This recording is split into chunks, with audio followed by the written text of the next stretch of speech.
Hello everyone! Welcome back again to my channel. So mga kalingap, isang pagpalang araw na muli. So ito, nakakagulat lang itong nangyari, no? Napasugod itong sila Kalingap Rob dito sa bahay nila Dara. At ito, panoorin po natin. Ayun na may gusto sanang nagtatangkang mag-ano? Pero, opo, pero di ko po sure kung tao o hayop. Ba't anong, ano? Kasi po nandito po si Lola kagabi, nag-uwi po. Oo. Tapos, nandiyan po yung mga aso niya sa labas.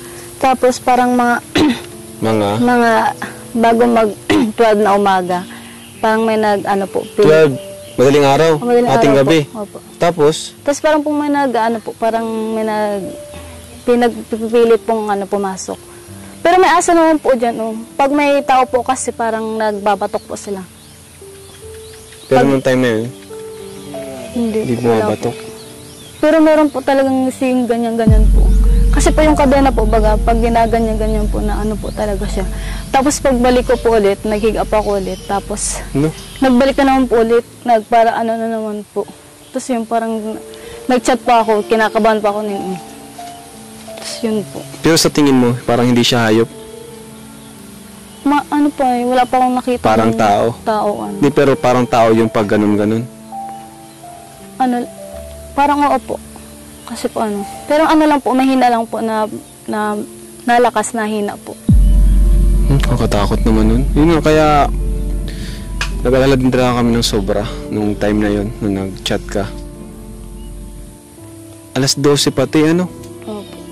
Di ba wala bang boses? Wala po. Pero nung first time ba nangyari yun? First time po. Kasi kung aso yun, matagal na nangyayari yun. Parang sanay ka na may nagganon. Di ba? Kung aso. Kagabi lang po talaga ako masyadong kinabahan. Ngayon ko lang po kasi na yun, naramdaman sa experience po. Kasi dati na mo lang, may mga nararamdaman ka, dumadaan lang, no? Normal. Pero nung time na yun, may nagkakatok. Ayun. Di kaya mga taong lasing na napadpad dito. Walang po. So ayan nga po mga kalingap, nag-alala sila Kalingap Rob dito kila Dara, no? Dahil yun nga, nag-text siya alas 12 ng hating gabi, merong pilit na gustong pumasok sa loob ng bahay nila, no? Pinipilit na buksan yung kanilang pinto. Naka-ano po yan naka-padlock, may kadena. So, syempre kapag may ibang tao, mararamdaman mo yun. Tapos, parang pinipilit niya na buksan yung naka-padlock Pinipilit niya kasi kadena, mahirap yung buksan. Kasi kapag kadena po, nasa loob yung susian, di ba? Siyempre, mahirap, hindi niya talaga mabubuksan yun. Buti na lang, nakakadena yun, kaya hindi siya nabuksan. Kaya sabi nga ni Dara, sobrang takot niya po yun. Kahit naman siguro sino is matatakot, lalo na gano'n na hating gabi. Tapos sila lang dalawa ni Bea nandoon sa bahay nila, talagang matatakot ka po, no? Baka mamaya masasamang loob yun na gustong magnakaw o kung anong gawin sa kanila, di ba? Alam naman natin, itong sila Dara is nakikita syempre sa mga video na papanood na maraming binibigay na pera, di ba? Lalo na kapag pumunta dyan sila Kalingap Rob.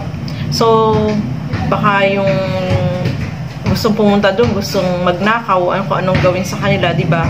So, talagang nakakatakot po yun, mga kalingap. Buti na lang, kaya nga agad-agad na pinuntahan siya nila Kalingap Rob kinabukasan, no? At ang ginawa nila is sinama nila, no? Kasi wala pong tulog si Dara, mga kalingap. Wala siyang laban, lalo na kapag lalaki, di ba? Wala kang laban, malalakas yan. Kahit na si Dara, hindi naman siya yung lalaki, babae naman siya, suntukin lang siya sa sikmura, agad yung di ba? So, nakakatakot po kapag ganyan, no? Sana yung kanyang tatay is bumalik na dyan para meron silang kasama. Lalo na dalawa lang sila, pares na babae, bata pa si Bea. Talagang matatakot ka, maninervyos ka, mga kalingap, kahit naman sino, no?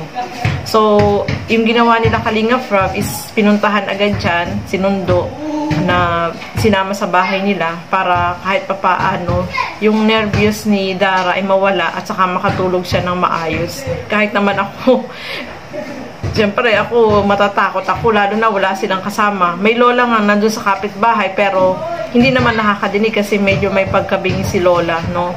Kaya nakakatakot po yung ganun sitwasyon, no? Mahirap talaga kapag walang kasama na lalaki sa loob ng bahay. Lalo na't ganyan na bukid, walang malalapit na kapitbahay. So, kahit nga magsisigaw ka, ay walang tutulong sa'yo, no? Kapag ganyan mga sitwasyon, mga kalingap.